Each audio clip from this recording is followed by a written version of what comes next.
Hello developers. As a UI developer, I share the concepts and challenges I've encountered in real-world projects.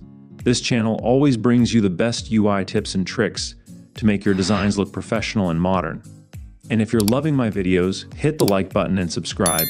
It really motivates me to create more content. Today, I'll show you how to fix common event handling issues in JavaScript using event bubbling and event delegation. But first, why do most beginners struggle with this? Stick around, because I'll reveal the biggest mistake developers make and how to fix it midway through this video. Have you encountered this problem? Imagine you have a list of items and each one has a click event attached to it. Everything works fine until you add a new item dynamically. Suddenly the new item doesn't respond to clicks, or let's say you have a nested structure of elements. You click on a button inside a div, but somehow the div's event fires as well, even though you only meant to click the button. If these situations sound familiar, you've run into event bubbling issues, and we need event delegation to fix them. What is event bubbling? Event bubbling is when an event that happens on a child element bubbles up and triggers event listeners on its parent elements. For example, if you click a button inside a div, the event first runs on the button, then moves up to the div, and then to the body element. Unless we stop it manually, the event keeps traveling up the DOM. Where does this cause problems? Clicking a button inside a div might unexpectedly trigger the div's click event too. If you add new items dynamically, event listeners won't automatically attach to them. Adding event listeners to multiple elements separately can slow down the browser. What's the solution? Event delegation. Instead of adding event listeners to every single item, we attach just one event listener to a parent element. When a child element is clicked, we check which specific element triggered the event and handle it accordingly.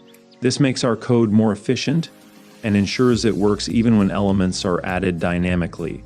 Project breakdown. Now let's see event bubbling in action and then fix it with event delegation. We've created a list of items, and when you click on an item, a message updates dynamically on the UI. First, we demonstrate event bubbling. Clicking a list item triggers both the item's event and the parent container's event. We attach an event listener to the parent container. Clicking any item triggers both the list item's event and the container's event, demonstrating bubbling. We use event.stopPropagation to prevent the event from traveling up. Next, we apply event delegation. Instead of attaching listeners to each list item, we attach a single listener to the parent list and detect which item was clicked. Instead of adding listeners to every LI item, we add one event listener to the UL element. When a user clicks on a list item, we check if the event target is an LI. This allows us to handle events efficiently, even for dynamically added elements. Why is event delegation better? Instead of adding multiple event listeners, we only add one to the parent. If new items are added, they automatically inherit the functionality. We have full control over which elements respond to events. What did we learn today? Event bubbling makes events travel up the DOM unless stopped. This causes multiple event triggers and issues with dynamic elements. Event delegation allows us to attach a single event listener to a parent element. This improves performance and works for both static and dynamic elements. Now, here's a challenge for you. Try adding a new button that dynamically adds more list items and see if our event delegation still works. Let me know in the comments if you need help with that.